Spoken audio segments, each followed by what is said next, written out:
नमस्कार, मैं हूं संजय शर्मा। आप देख रहे हैं 4 PM न्यूज़ नेटवर्क। भारत एक पारंपरिक परंपराओं वाला देश है। हम लोग बड़ा सम्मान करते हैं अतिथियों का।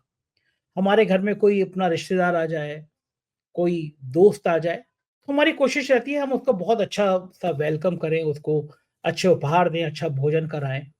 अगर मान लीजिए मेरे बड़े भाई आ जाएँगे तो मेरे बच्चों को कोई गिफ्ट देंगे, उपहार लाएँगे, तो मैं छोटा भाई हूँ लेकिन मैं ये कोशिश रहेगी बड़े भाई जब जा रहे हों, तो मैं उनको भी कुछ बढ़िया-सा उपहार दूँ।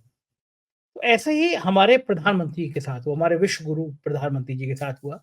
जब वो अमेरिका गए, तो छोटे चाचा यानी एलन मस्क के लिए कुछ गिफ्ट-विफ्ट ले गए थे। फ़ोटो भी वायरल हुई कि अपने भतीजों को भतीजा ही कहना चाहिए मेरे को, एलन मस्क तो छोटे चाचा टाइप के ही हैं।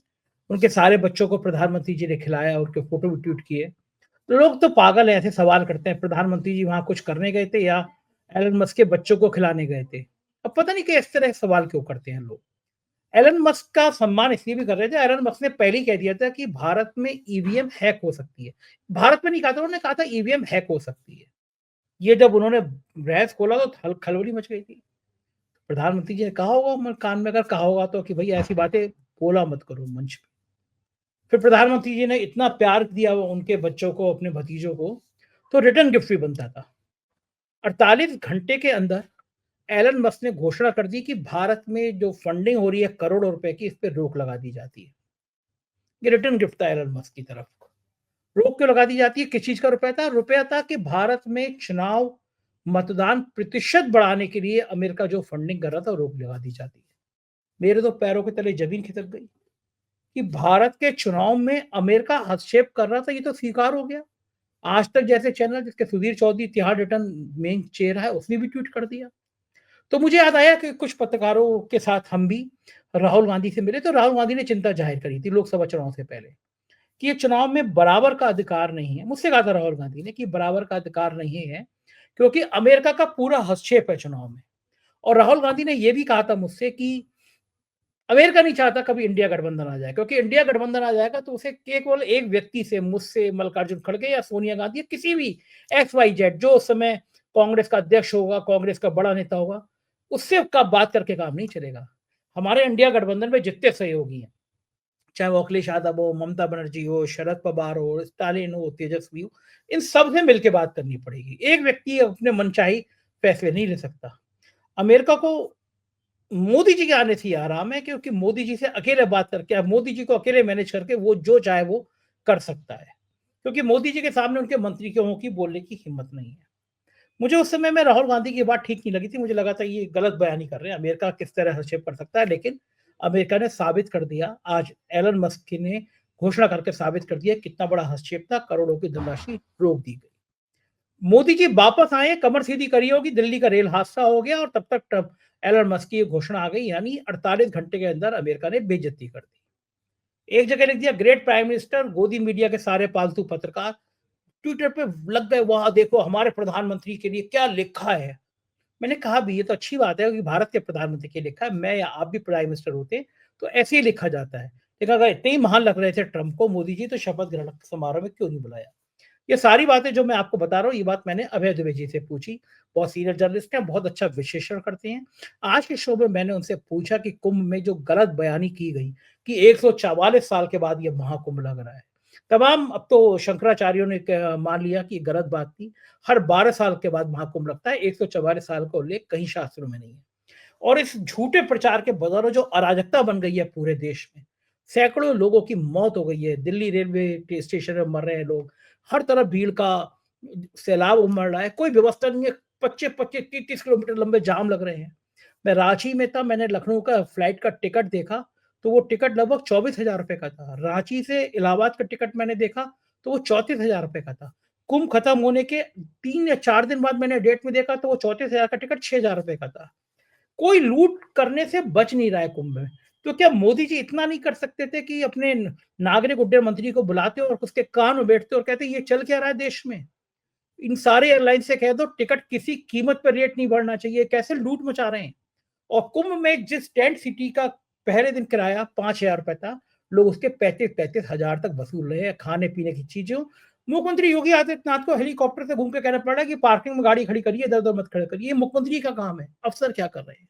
इन तमाम विषयों पे अभय दुबे जी से बहुत अच्छी और सार्थक चर्चा है। मेरी आपसे रिक्वेस्ट है कि चैनल को सब्सक्राइब और ज्वाइन कर लीजिएगा। पूरी बातचीत सुनिएगा क्योंकि बहुत विस्फोटक बातचीत है अमेरिका के भारत में हस्तक्षेप को लेकर क्या-क्या खुलासे हैं। चैनल को सब्सक्राइब करने के बाद अभय दुबे जी की पूरी बात सुनने के लिए चलते हैं। 4 पीएम न्यूज़ नेटवर्क में स्वागत है अभय दुबे जी आपका। हमारे विश्व गुरु प्रधानमंत्री नरेंद्र मोदी जी ने जो ट्रम्प जी से मुलाकात की है, उसके बड़े सकारात्मक परिणाम आ रहे हैं। एकदम क्रांति आ गई और सही कहा जो गोदी मीडिया के लोग ट्वीट कर रहे थे, माय महान प्रधानमंत्री, ग्रेट प्राइम मिनिस्टर, उसके बाद गोदी मीडिया के पत्रकार एक के बाद एक ट्वीट कर रहे थे, तो उसके बड़े सकारात्मक परिणाम आए हैं देश में। तो मैं बधाई देना चाहता हूँ इतने सकारात्मक परिणामों को। जिस देश के प्रधानमंत्री को ये शर्म ना आए कि भारतीयों को हथकड़ी और बेड़ी डालकर वापस किया जा रहा है, जो प्रधानमंत्री बोल ना पाए ट्रंप के सामने, तो इसी तरह के सकारात्मक परिणाम आते हैं।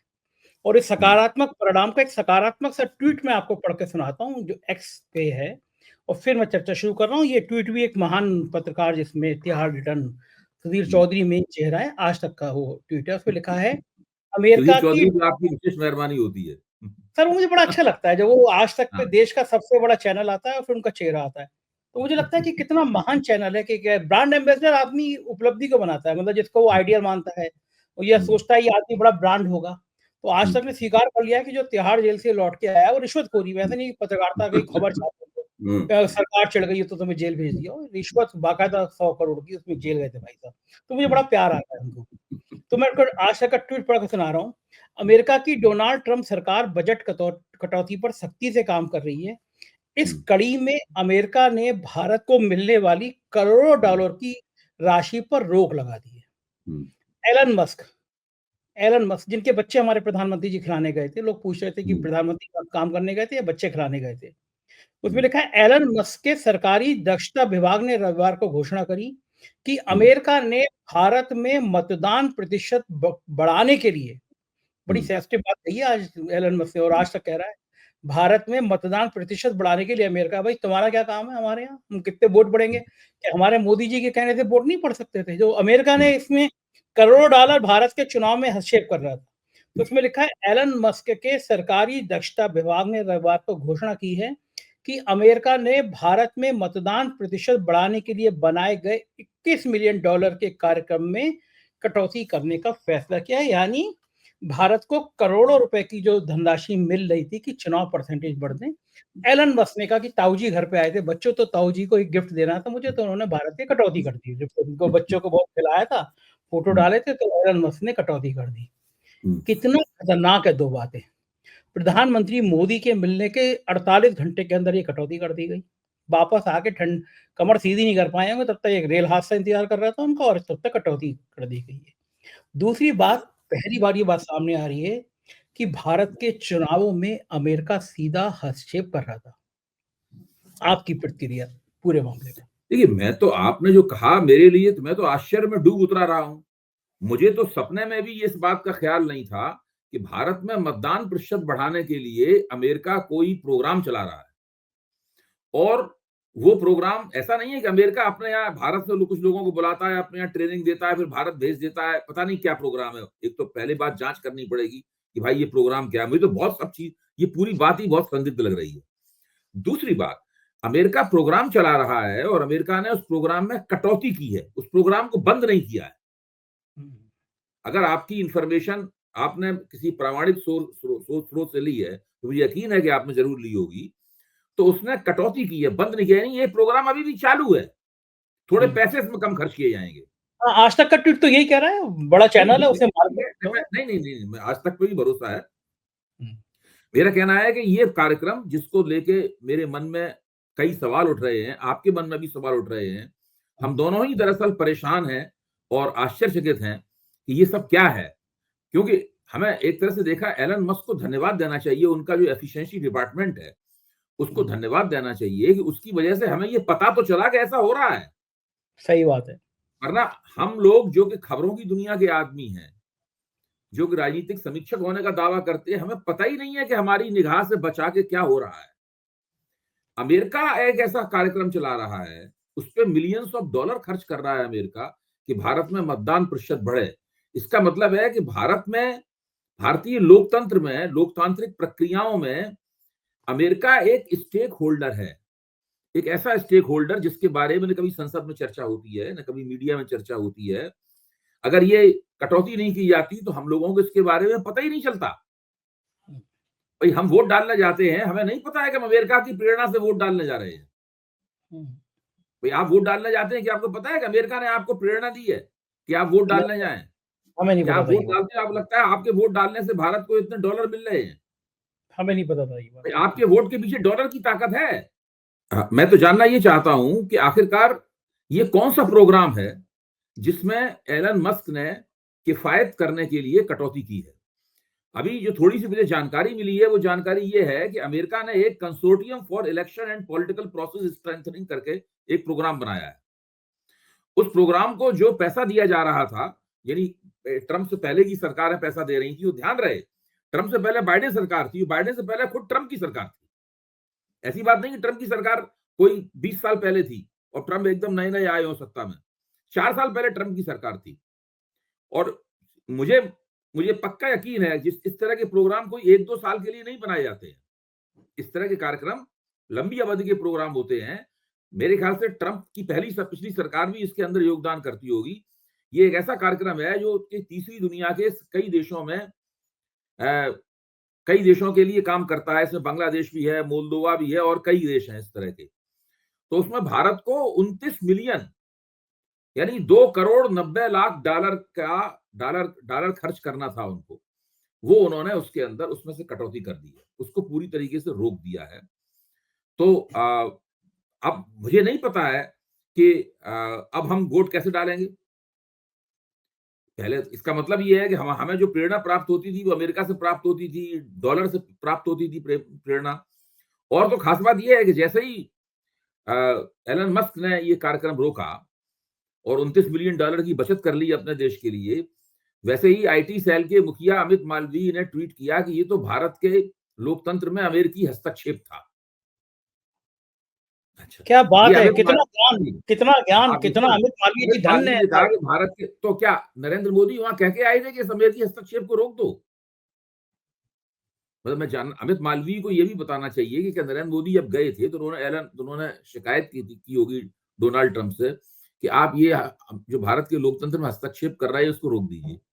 और क्या सर, मैं एक चीज़ और पूछना चाहूँगा कि ये हम्म। हस्तक्षेप लोकसभा चुनाव से पहले क्यों नहीं रोका गया? ये अब क्यों कह रहे हैं रोक दिया, रोकने की बात कह रहे हैं? भाई लोकसभा चुनाव से पहले कहते थे हमें नहीं चाहिए तुम्हारे पैसे, हम देखिए, खुद बढ़ा अमित मालवीय और इन लोगों की तो कोई औकात नहीं है। इन लोगों को कुछ नहीं पता होगा। ये जो consortium for election and political process strengthening, ये जो पूरा खेल है, ये बहुत बड़ा खेल होगा। मेरा ऐसा मानना है। मैं इसकी थोड़ा और पता लगाऊंगा, इसके डिटेल्स में जाऊंगा तब मालूम पड़ेगा। ये कोई एक बहुत बड़ा खेल होगा। इसको अंतर्राष्ट्रीय ताकतें खेलती हैं। यहां तक कि नरेंद्र मोदी को भी नहीं पता होगा कैसा हो रहा है। अगर एलन मस्क ने नहीं रोका होता इसको तो हम लोगों को पता ही नहीं चलता और ये हस्तक्षेप चलता रहता। अमेरिका बहुत बड़ी चीज है। अमेरिका बिलियंस ऑफ डॉलर जो है वो दुनिया में इस तरीके से जगह जगह अपने मन की सरकारें स्थापित करने में लगाता है। डोनाल्ड ट्रंप का एजेंडा क्या है? डोनाल्ड ट्रंप का एजेंडा क्या है कि जितनी भी कंजर्वेटिव फोर्सेस हैं, यानी जो फोर्सेस जो राजनीतिक शक्तियां वामपंथ के खिलाफ हैं, सेकुलरिज्म के खिलाफ हैं, जो कट्टरपंथी किस्म की शक्तियां हैं और जो अनुदारवादी शक्तियां हैं, कंजर्वेटिव ताकतें हैं, उन ताकतों को जगह जगह प्रोत्साहन दिया जाए। उनको प्रोत्साहन देने के लिए उनको डॉलर चाहिए, इसलिए वो दूसरी जगहों से डॉलर निकाल के वहां डॉलर लगाएंगे। ऐसा नहीं है कि 29 बिलियन डॉलर जो इस प्रोग्राम के लिए रोके गए हैं वो कोई खजाने में डाल दिए जाएंगे या उनको बचत 8% इंटरेस्ट पे उनको चढ़ा दिया जाएगा फिक्स डिपॉजिट लगा के। ऐसी बात नहीं है। बल्कि उनको दुनिया में ऐसी ताकतों को प्रोत्साहन देने में, मदद करने में उनको खर्च किया जाएगा। डोनाल्ड ट्रंप पहले ही घोषित कर चुके हैं अपने चुनाव के दौरान कि वो सारी दुनिया में जितनी भी कंजर्वेटिव ताकतें हैं, भले सत्ता में हो या विपक्ष में हो, अगर विपक्ष में होंगी तो उनको सत्ता में लाने की कोशिश करेंगे और अगर सत्ता में है तो उनको और मजबूत करने के लिए पैसा खर्च करेंगे। हर जगह जगह के लिए उन्होंने बहुत लंबे चौड़े, जहां पे वामपंथी ताकतें सत्ता में आ गई हैं वहां उन्होंने पहले से घोषित कर दिया। सिर्फ श्रीलंका है, श्रीलंका में एक पूर्व मार्क्सवादी या शायद वर्तमान मार्क्सवादी इस वक्त सत्ता में है, चुनाव में आ गए हैं। तो उनके खिलाफ जितने भी कंजर्वेटिव ताकतें हैं, जितनी भी अनुदारतावादी ताकतें हैं, उन सबको डोनाल्ड ट्रंप की तरफ से मदद मिलेगी।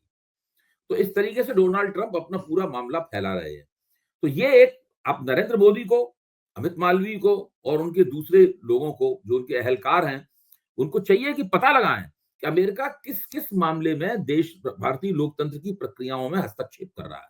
इससे तो ये तय हुआ कि भारत सरकार को इसके ऊपर एक बयान के रूप में निकल के आना चाहिए, एक आधिकारिक वक्तव्य देना चाहिए भारत सरकार को कि अमेरिका ये हस्तक्षेप क्यों कर रहा था और इस तरह के हस्तक्षेप को भारत सरकार किस रूप में देखती है, उसकी प्रतिक्रिया क्या है और वो उसके ऊपर क्या टिप्पणी करती है, ये हमें पता लगा, ये हमें हमारी जानकारी में होना चाहिए। बिल्कुल ठीक है। और अभय जी, एक बड़े चौंकाने वाली बात तब आई थी सामने कि जी, लोकसभा चुनाव से पहले मैं अलग-अलग नेताओं से मुलाकात कर रहा था, जानने की कोशिश कर रहा था कि उनकी पार्टी का विज़न क्या है, वो क्या सोचते हैं। मैं राहुल गांधी से भी मिला था हुँ, और राहुल गांधी ने मुझसे कहा था, हम कुछ पत्रकार थे, उनसे कहा था कि ये जो चुनाव है, दरअसल ये तो पूरा-पूरा अमेरिका के हस्तक्षेप का चुनाव है। हमें बराबर का मौका ही नहीं मिलेगा। तो हमने कहा कि मैंने पूछा कि अमेरिका का आप क्यों कह रहे हैं कि अमेरिका का चुनाव है और आपको मौका नहीं मिलेगा? बोले हुँ। देखिए, अगर लॉजिक जो था, जो मुझे उस समय समझ नहीं आया। बल्कि ईमानदारी से मैं कहूँ कि मुझे लगा कि राहुल गांधी कैसी बातें कर रहे हैं, इन्हें नहीं करनी चाहिए थी, मेरे दिमाग में ये आया। मुझे मुझे भी लगा याद आ रहा है, इस तरह की बात उसमें हुई थी, मुझे याद आ रहा है संजय, ठीक हाँ, कह तो रहे मैंने हैं। आपको बताई भी थी ये बात।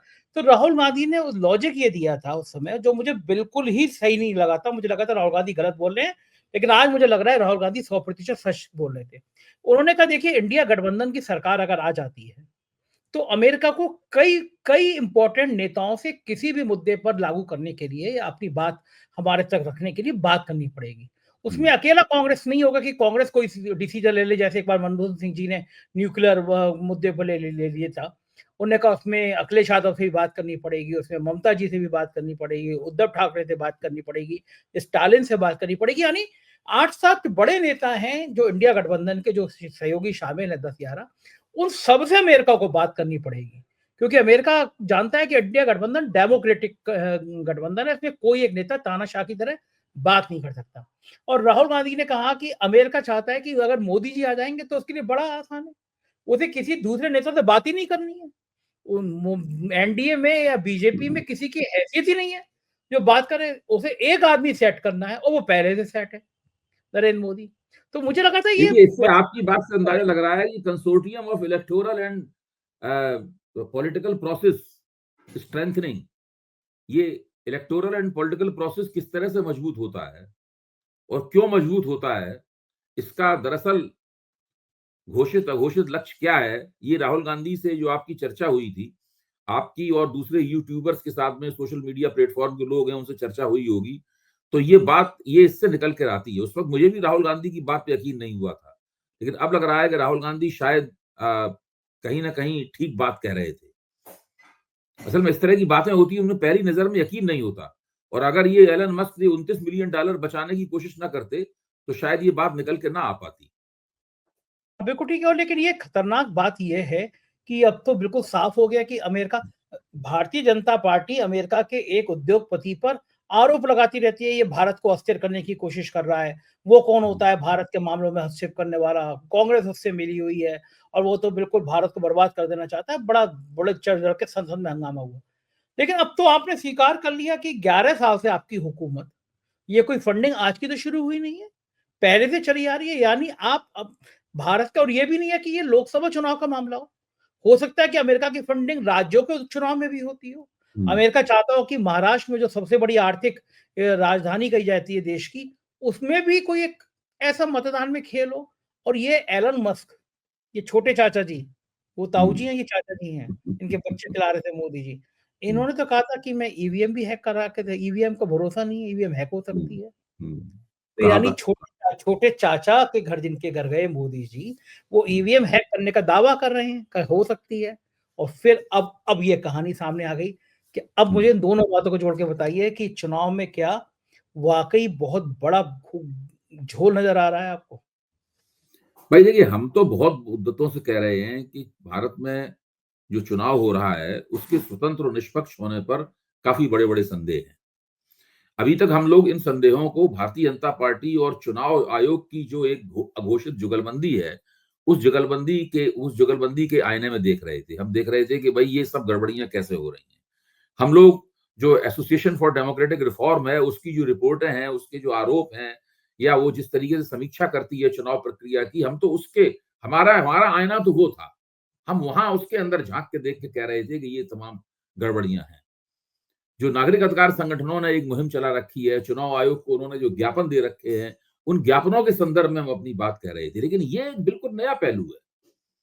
और आपने जिस तरीके से राहुल गांधी से आपका जो इंटरेक्शन हुआ था, आपकी जो बातचीत हुई थी, उससे आपने जिस तरीके से इस 29 मिलियन डॉलर के 2 करोड़ 90 लाख डॉलर डॉलर की जो किफायतशारी की है एलन मस्क ने, उससे इस तरह जोड़ा है, वो बहुत मानीखेज है। उससे एक नए तात्पर्य इससे उद्घाटित होते हैं, नए तात्पर्य निकलते हैं, और अब हमें लगातार इस पर नजर रखनी पड़ेगी कि दरअसल ये हो क्या रहा है। देखिए, अभी 2 मिनट पहले जब मैंने नेट के ऊपर तलाश किया, तब मुझे पता चला कि अमेरिका ने, जिसको मैंने अभी जिक्र किया था, consortium for election and political process strengthening नाम का एक कार्यक्रम बना रखा है। इस कार्यक्रम को जो मिलियंस ऑफ डॉलर इस कार्यक्रम में जो आवंटित किए गए थे, वो डॉलर में 29 मिलियन या उससे कुछ ज्यादा भारत के हिस्से में आ रहे थे, बांग्लादेश के हिस्से में आ रहे थे, मोल्दोवा के हिस्से में आ रहे थे, और इसी तरह दूसरे तमाम देशों के हिस्से में आ रहे थे। हम लोगों को इसके बारे में कुछ नहीं पता था। मुझे पक्का यकीन है कि अमित मालवीय को भी कुछ नहीं पता होगा। अब तो मुझे लग रहा है कि शायद नरेंद्र मोदी को भी इस बारे में कुछ नहीं पता होगा। भाई, अमेरिका इस तरह के तमाम हस्तक्षेप करता है। कौन सी वो ताकतें हैं जो कि भारत में रहकर तय करती हैं कि अमेरिका के मन माफिक भारत में सरकार बने? अमेरिका ऐसी सरकार नहीं चाहता, ऐसा कि आपने बताया, इसमें आपको जो गठजोड़ सरकार हो, जिसमें उसे एक से ज्यादा नेताओं से बातचीत करनी पड़े। अमेरिका ये सरकार नहीं चाहता। अमेरिका ऐसी सरकार चाहता है जिसमें एक व्यक्ति का महत्व हो, उसी की केवल चले, और वो जब चाहे तो उस व्यक्ति से बात कर ले। और वो व्यक्ति हैं डोनाल्ड ट्रंप के बहुत अच्छे दोस्त नरेंद्र मोदी। अच्छा, नरेंद्र मोदी वहां अमेरिका जाते हैं। डोनाल्ड ट्रंप, बात सही, डोनाल्ड ट्रंप की यही उम्मीद थी, उन्होंने किया जो जो उन्होंने कहा था उस पर हामी भर के आ गए। उन्होंने कहा कि डोनाल्ड ट्रंप ने कहा कि आपको सऊदी अरब जो है वो हमसे $1 ट्रिलियन का माल खरीद रहा है। भारत को चाहिए कि वो $500 मिलियन का माल हमसे खरीदे। इस $500 मिलियन में फौजी हवाई जहाज हैं, इस $500 मिलियन में गैस हो सकती है, इस $500 मिलियन में अमेरिकी तेल हो सकता है। और जिस फौजी हवाई जहाज के लिए यहाँ पर मीडिया में विरुद्धावलियां गाई जा रही हैं, उसकी जो अभी रिपोर्ट आई है, बहुत सारी इस तरह की पत्रिकाएं होती हैं जो केवल रक्षा संबंधी जानकारियां देती हैं, जो नेट पर भी उपलब्ध है। और एक जमाने जब नेट नहीं हुआ करता था तो हम लोग उन पत्रिकाओं को बाकायदा कुछ खास तरह के रिसर्च इंस्टीट्यूट्स के जो IDSA जो है, इंडियन डिफेंस इंस्टीट्यूट जो है, उसमें जाके पढ़ते थे, उसमें पता लगाते थे। तो इस वक्त भारत की जो वायुसेना है वो बहुत परेशान और दुखी है। सबसे ज्यादा दुखी है वो HAL से, हिंदुस्तान एरोनॉटिक्स लिमिटेड से दुखी है। अभी भारत के वायुसेना अध्यक्ष ने कहा कि हमें HAL पे कोई भरोसा नहीं है, इन लोगों का रवैया ये है कि करेंगे, देखेंगे, हो जाएगा। जो तेजस नाम का लाइट कॉम्बैट एयरक्राफ्ट है, जो इन लोगों को बनाना था, मैं 40 साल से दिल्ली में है, 40 साल से बना रहे हैं तेजस, ये आज तक नहीं बन के हो पाया। जब मैं दिल्ली में आया था, पत्रकारिता शुरू की थी, तो मैंने एक रिपोर्टिंग की थी कि भाई तेजस क्यों नहीं बन पा रहा है। तब उसको तेजस नाम नहीं दिया गया था, केवल LAC बोलते थे, लाइट कॉम्बैट एयरक्राफ्ट बोलते थे। अब उसको तेजस जैसा एक आकर्षक नाम दे दिया गया है। वो कभी नहीं, उन्होंने नहीं बना पाया, इसलिए भारतीय वायुसेना के पास लड़ाकू विमानों की कमी है। मोदी जी वहां पर जिस अमेरिकी विमान के लिए कह आए हैं कि हम आपसे खरीदेंगे, उस अमेरिकी विमान की स्थिति यह है कि पिछले कई सालों में उसके कई क्रैश हो चुके हैं, और उसको माना जा रहा है कि वो इतनी अच्छी टेक्नोलॉजी उसकी नहीं है कि वो एडवांस टेक्नोलॉजी के जो दुनिया में फाइटर विमान है, उनसे उनका मुकाबला किया जा सके। तो अमेरिका एक तरह से मोदी की मदद से भारत को अपने घटिया माल की, अपने ऑब्सोलीट हो चुके माल का डंपिंग ग्राउंड भी बनाने जा रहा है। ये भी इस बात से निकल कर आता है। आपको याद होगा कि भारत में EVM कौन बना रहा है? जी।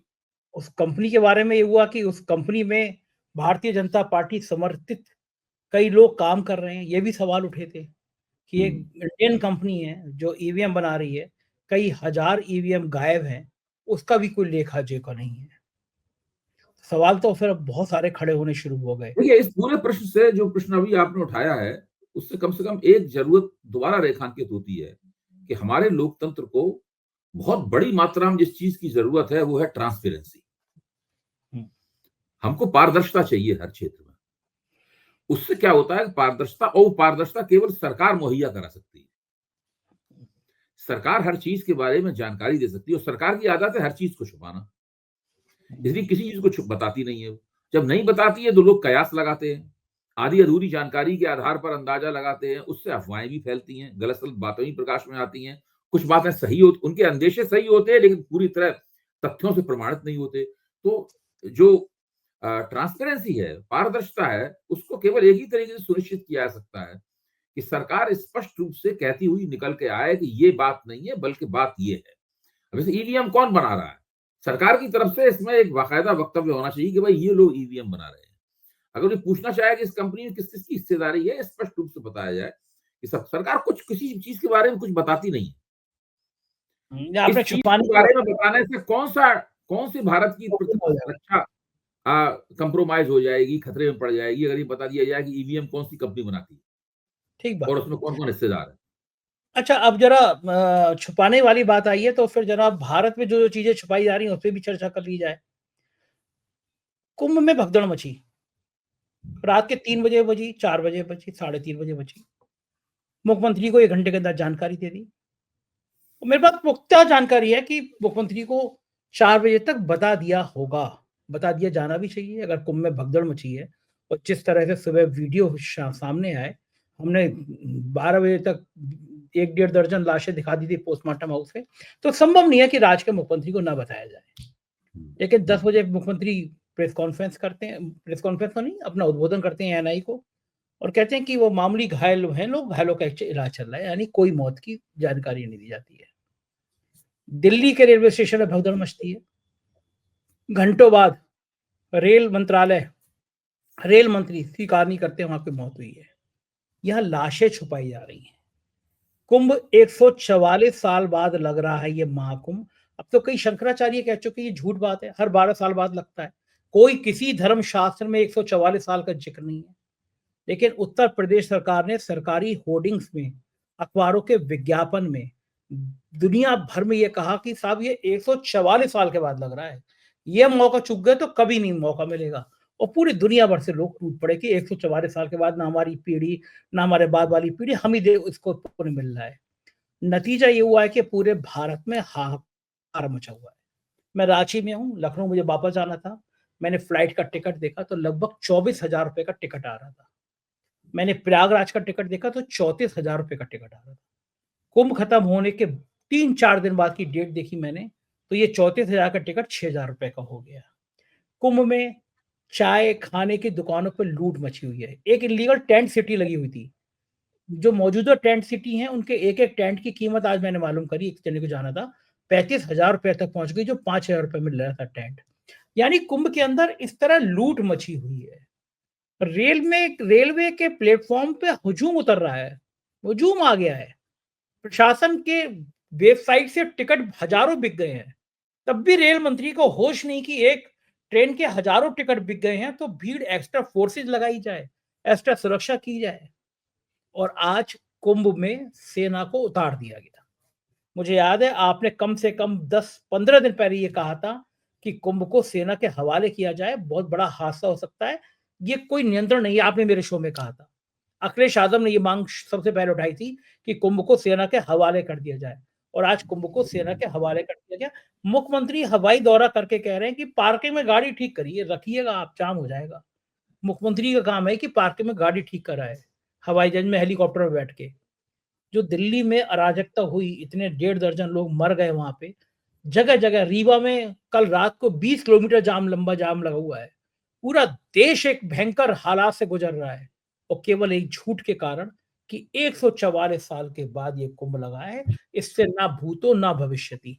क्या ये आपराधिक कृत्य नहीं है? जिन लोगों ने, सरकारी अफसरों ने ये होर्डिंग लगाए, विज्ञापन दिया, जिस सरकारी तंत्र ने झूठा प्रचार किया, दर्जनों दर्जनों लोग मर गए अभय जी। क्या उन आपराधिक मुकदमे नहीं चलाए जाने चाहिए? जिम्मेदारी कौन लेगा इन दर्जनों? निश्चित रूप से संजय जी, आपने जो तमाम तथ्य पेश किए और जो समीक्षा की वो प्रशंसनीय है और मैं इसकी एक एक बात से सहमत हूँ। मेरा मानना है कि ये प्रचार करके कि ये 144 साल बाद कुंभ आया है और अगली बार फिर 144 साल बाद ही आएगा, इससे लोगों के ऊपर उसका खूब प्रचार किया गया। इससे लोगों के ऊपर क्या असर पड़ा? इसके असर ये पड़ा कि हमारी पिछली 7 पीढ़ियां, अगर 20 साल की आप एक पीढ़ी मारें तो 140 साल में 7 पीढ़ियां हो गई। हमारी पिछली 7 पीढ़ियों को इस तरह के कुंभ में नहाने का सुअवसर प्राप्त नहीं हुआ, और न ही हमारे आगे आने वाली 7 पीढ़ियों को प्राप्त हुआ। यानी 150 साल पीछे और 150 साल आगे। इस कुंभ का ना कोई भूत है और इस कुंभ का ना कोई भविष्य। आपने भूतो ना भविष्य कहा, उसको इस तरह से व्याख्या कर सकते हैं, इस कुंभ का ना कोई भूत है ना कोई भविष्य है, ये केवल वर्तमान में स्थित है। ये एक ऐसी चीज है जो केवल वर्तमान वर्तमान की हवा में लटकी हुई है, ना इसके पास भूत है ना इसके पास भविष्य है। इसीलिए सब लोग दीवाने हुए जा रहे थे। वो जान पर, अपनी जान को हथेली पे रखकर लोग खिड़कियां, ट्रेनों की खिड़कियां तोड़ के उनके अंदर घुस रहे हैं। प्लेटफार्मों पे कितनी जबरदस्त भीड़ है। जिसके पास पैसा है वो हजारों हजारों रुपए के हवाई जहाज की टिकट देकर यात्राएं यात्राएं कर रहा है। मैं तो इस सोच के हैरत में हूं कि हमारे देश में हो क्या रहा है। अच्छा, खास बात यह है कि एक तरफ तो ये सब चल रहा है, एक ही टीवी चैनल ये खबर दिखाता है कि भगदड़ में इतने लोग मारे गए, दिल्ली स्टेशन में इतने मारे गए, मेजा में इतने मारे गए, और वहां पे इतने मारे गए, इतनी जगह आग लग गई, ये सब दिखा रहा है। और नीचे आ रहा है मोदी का कुंभ मंत्र, नीचे पट्टी आ रही है मोदी का कुंभ मंत्र, यानी साथ में लगातार ये भी कर रहे हैं, ये भी कर रहे हैं। ये भारत में मीडिया की हालत है। और खास बात यह है कि जब उत्तर प्रदेश के मुख्यमंत्री ये कहते हैं कि ये सब लोग धर्म विरोधी हैं जो कुंभ की व्यवस्था की आलोचना कर रहे हैं, आलोचना कर रहे तो हैं। उनकी इस बात के अंदर जो छिपी हुई हेकड़ी, एक तरफापन और एक तरह की नासमझी है, कमकली है, नासमझी है, उसकी तरफ कोई ध्यान नहीं दे रहा है। सब लोगों का सरकारीकरण हो गया, सरकार जो कह रही है वही ठीक है। ये जो मौतें हो रही हैं, चाहे वो रेलवे स्टेशन पर भगदड़ की वजह से मौत हो, चाहे अमृत स्नान करने के लिए कोशिश कर रही भीड़ की वजह से लोग मौतें हों, चाहे लाइन में लग के लोग मर गए हों, चाहे दम घुटने से लोग मर गए हों, चाहे आग लगने से तबाही हो गई हो, इस सब की जिम्मेदार कौन है? हम और आप जिम्मेदार हैं इसके। कौन जिम्मेदार है इसका? ठीक बात है। भाई सवाल ये है कि अब आपको अकल आई है कि आपने सेना को बुला के कई जिम्मेदारियां वहां दे दी हैं। जब आप इतने बड़े कुंभ का आयोजन करने जा रहे थे, इसमें खुद आपके कहने के अनुसार कितने कितने करोड़, पता नहीं क्या संख्या है, मुझे तो ये भी नहीं पता है। और आपको अगर जानकारी हो तो आप मेरा ज्ञानवर्धन कीजिए कि आखिरकार वो कौन सी तरकीब है, कौन सी टेक्नोलॉजी है जिससे ये पता लगा लेते हैं कि इतने करोड़ लोगों ने स्नान किया है। ये कौन सी टेक्नोलॉजी से पता लगाते हैं कि भगदड़ के दिन रात के 1:30 बजे कितने करोड़ लोग मौजूद थे वहां पे, फिर 3 बजे कितने करोड़ लोग हो गए, और फिर 5 बजे कितने करोड़ लोग हो गए, और सुबह कितने करोड़ लोग थे। ये कैसे पता लगता है? क्या वहां पे कोई एक ऐसा द्वार है जिसमें से हर व्यक्ति गुजरना पड़ता है और उस व्यक्ति की वहां काउंटिंग हो जाती है? क्या चक्कर, क्या कैसे हो रहा है? आप बताइए ना। अभय जी, बहुत मेहरबानी है कि सरकार 50 करोड़ कह रही है। अखिलेश यादव ने कहा है कि सरकार को 100 करोड़ कह देना चाहिए, 60 करोड़ कह देना चाहिए। कौन पूछ रहा है? जो 50 करोड़ की गिनती कर ले रही है सरकार, वो उन मरने वालों के नाम नहीं ढूंढ पाई अभी तक जो मरे हैं। 30 ही मान लेता हूं मैं। 67 लाशें तो हमने दिखा दी थी। बच्चे बच्चे से वहां मौजूद करिए कि बात करिए तो पता चल जाएगा कि कुंभ के अंदर कितने लोग मरे हैं।